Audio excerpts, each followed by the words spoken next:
McFarland here with Cross My Heart Ministry, bringing you another one of our Martha Mondays. I just want to tell you, sometimes I sort of get my feelings hurt. It seems like y'all sort of like these recipes and the Martha Mondays more than you like my Bible studies. So I love that you tune in for Martha Monday, but also want to encourage you to stay tuned and come back and visit us every Friday. This fall, we're teaching through the book of 2 Corinthians, and so that teaching video that we record live on Wednesday posts every Friday.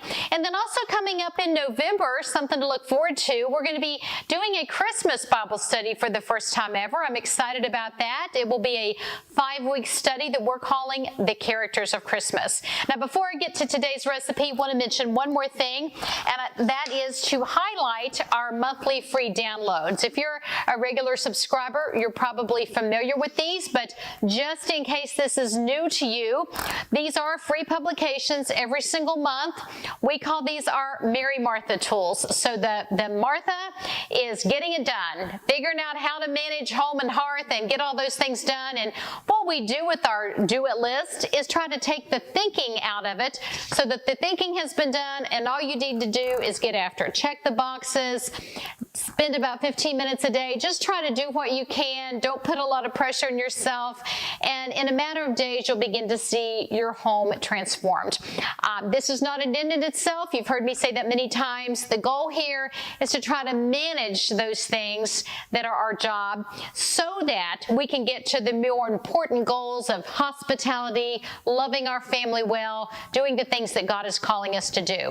So that's our do-it list. The one for October has a sweet fall theme, thanks to our graphic gal, Beth. And then going along with that is our monthly Write the Word bookmark. And so this is the Mary part of our Mary Martha tools. This is intended to get you into the Word of God, sitting at the feet of Jesus. We choose a different theme each month.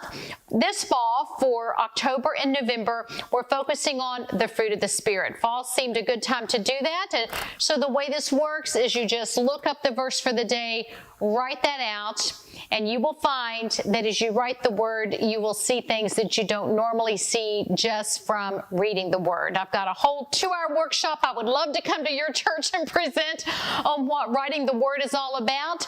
But in the meantime, just print your own copy. We'll have links to both of these in the notes below, as well as a link for the recipe that I'm bringing to you today. Now, this is a simple one, but a delicious one. I sort of came across this and sort of made an abridged version to call it my own.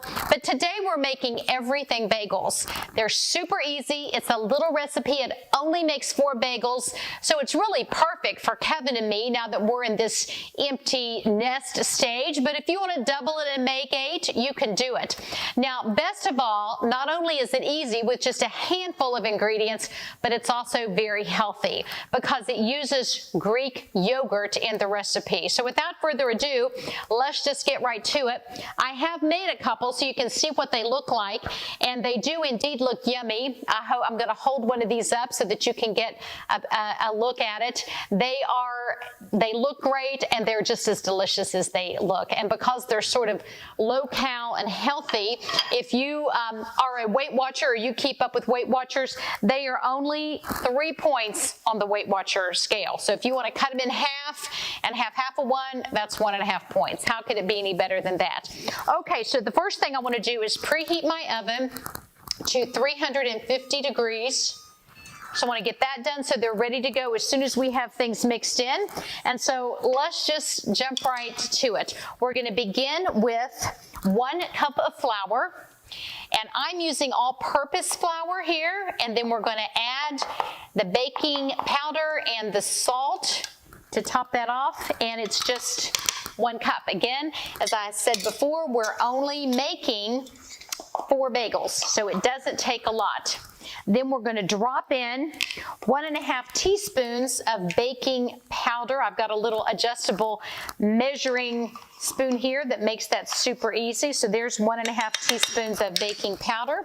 We're going to add 1/2 teaspoon of salt. Get that measured out, adjusted. There's the salt. Those are our dry ingredients. Let me move my containers out of the way here so maybe you can see what I'm doing, although using a bowl that is not clear. I guess that's not so great for you to see. But before I add the Greek yogurt, when I do dry ingredients, first I always want to mix those. You want to make sure the baking powder and the salt is mixed thoroughly through with the flour before you add the Greek yogurt. So here we go. I'm going to add a cup of Greek yogurt. I've got my 1 cup measuring cup here. And I'm also going to level that off just like I did the flour. It's a little messier here. Get my wooden spoon out of the way. So here we go. These bagels I have enjoyed this week. You can see a couple are gone. I have had them with my breakfast with scrambled eggs, and I also sliced one in half and enjoyed them with some sun-dried tomato turkey and a little bit of mustard. It made a great sandwich. So this is a recipe that if you like it and if you like everything bagels, you can enjoy with breakfast or you can enjoy with lunch. I'm going to travel soon on an airplane, and I'm one of those gals that when I travel, and I'm going to change planes because let's face it, when you travel from Northwest Arkansas, you always have to change planes. Well, I just almost refuse to give the airport my money because it's so expensive. Even if you're hungry and you just are dying for lunch, you just hate to pay $12 for a little bit of nothing that doesn't even taste good. And often I'm dashing between terminals to make it to my flight, and I don't have time to stop and wait to pay an overpriced amount for something anyway. So often I will just throw a sandwich or something in my backpack and I am good to go. And so I am probably, because that bagel is nice and firm, it's not going to get smashed. I think I'm going to take a turkey sandwich on with a bagel on my next airplane flight, which as I'm recording this, that will be tomorrow. And that might be my new go-to lunch when I travel and fly on an airplane. Well, I have my dry ingredients in here and this and my liquid in here, so it's time to mix this together. It's a little sticky. Now that's the one downside to making this recipe. You kind of got to get your hands in it. You just absolutely cannot mix it on its own. So I'm going to do my best, and then I'm going to get my fingers in it. I anticipated that, and I've already taken off my wedding rings so that they don't get all messy. You're going to want to flour a little board here, little cutting board, so that you've got some space to work with. Let me move that out of the way so you can see. Actually, let me just get that yogurt all the way out of the way. So I'm going to just dump this here. It's just the flour, salt, baking powder, and Greek yogurt. That's all there is to it. Get it all here together. So we're going to knead it until it all sort of is holding together nicely. And then I'm going to divide it into 4 equal pieces. Now, if you are a precision person, you could actually get out a little scale and weigh it all and make sure that all 4 of your bagels weigh exactly the same amount. And so when you make them, they are absolutely going to be even. Now, my husband is a mechanical engineer, and he's a precision guy. So if he were making these everything bagels, I am pretty sure that the scale would be out on the counter, and that's exactly what he would do. But I am a girl that says, done kind of beats perfect, and so we're just going to call that good. I'm going to make this into sort of a big roll. I'm going to sort of eyeball it and cut it in half, and then I'm going to take each of my 2 halves and cut them in half again, and like I said, we're going to call that good.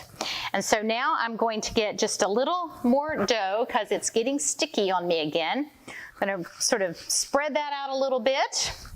And then you're going to take one of these and knead it a little bit, but you're basically just going to make a little, roll that out, make a little log almost here. Roll it out, try to get the pieces kind of even. And I don't know, maybe 6 or 8 inches or so. I just, again, kind of eyeball it. But when you get it kind of even, then you circle that around and sort of pinch the ends together to connect to make that little bagel or donut shape. And that's really all there is to it. I'm going to go ahead and do that with the other 3. Get them on there, and then after we get our bagels prepared, I've got a an egg already beaten up. We're just going to brush that on there, give it a little bit of an egg glaze, a little egg wash. And then I'm sprinkling mine with the Everything Bagel seasoning. I picked up, I think I got this one at Sam's Club, but I've seen it at Aldi. I'm sure they have it at Walmart. I'm seeing that in lots of places now. And just sprinkle that on top. It kind of goes all over the baking stone. I am baking mine on a baking stone, and I had no problem with it sticking. If you've got parchment paper and you want to put that on your cookie sheet, or if you want to spray the cookie sheet, I'm sure that it would be just fine. The other thing that I'm thinking about with this, my bagel of course is kind of savory because of the Everything Bagel mix, but I'm wondering if you could also probably just give it a little egg wash and then do a little cinnamon and sugar mixture and sort of make a bagel that would be sweeter. And if you wanted to put some cream cheese on there, then you could do that as well. So I may begin experimenting with this a little bit, see what it looks like. I remember back in the day, a little local bagel shop used to carry a banana nut bagel, and I just absolutely loved it. And then suddenly I think I went one day and they were gone, and it was so disappointing. So I don't know, who knows, I may even leave out a little bit of the yogurt and mash up a banana and experiment, see if I can make my own banana nut bagel. When it's this easy and it doesn't make a whole lot, might be fun to experiment with. So if you want to think through the different flavors of bagels that you see at the bagel store, leave me a note below and let me know if you play around with this recipe and come up with something new. Well, we're just about to wrap this up with the final fourth bagel. I'm pinching the end of that one and gonna call that good. See how quick this is? The oven may not even be preheated by the time we finish all of our prep here. It's gone together pretty quick. Now my hands are pretty messy, but that's okay. I'm just going to give them a little wipe on this wet rag and keep on going. So I've got my bagels here.